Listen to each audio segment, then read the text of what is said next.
Hello and welcome to day 45 of Bedtime Welsh. What an incredible amount of work you've put in to get this far, so well done.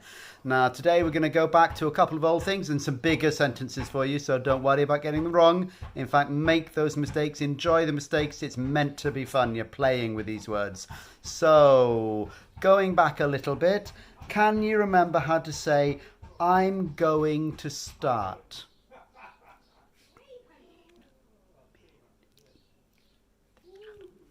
Dwi'n mynd I ddechrau. Dwi'n mynd I ddechrau. Okay, how about I'm going to start feeling nervous?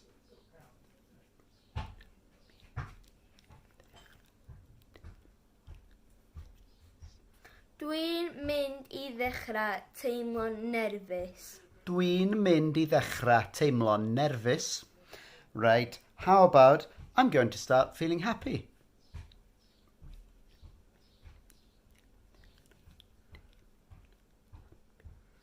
Dwi'n mynd I ddechrau teimlo'n hapus. Dwi'n mynd I ddechrau teimlo'n hapus. Now, let's go for if you ask me. Do you remember that from yesterday? If you ask me.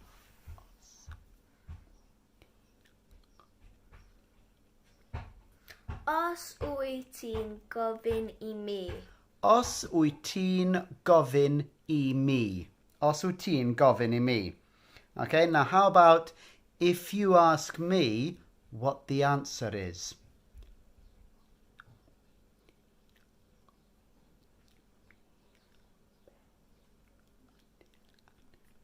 Os wyt ti'n gofyn I mi, beth ydi'r ateb?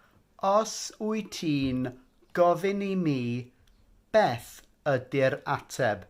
And if you remembered any of that, you're doing fantastically well. So keep it up and we'll see you tomorrow. Hwyl am y tro. Ta! Ta-da!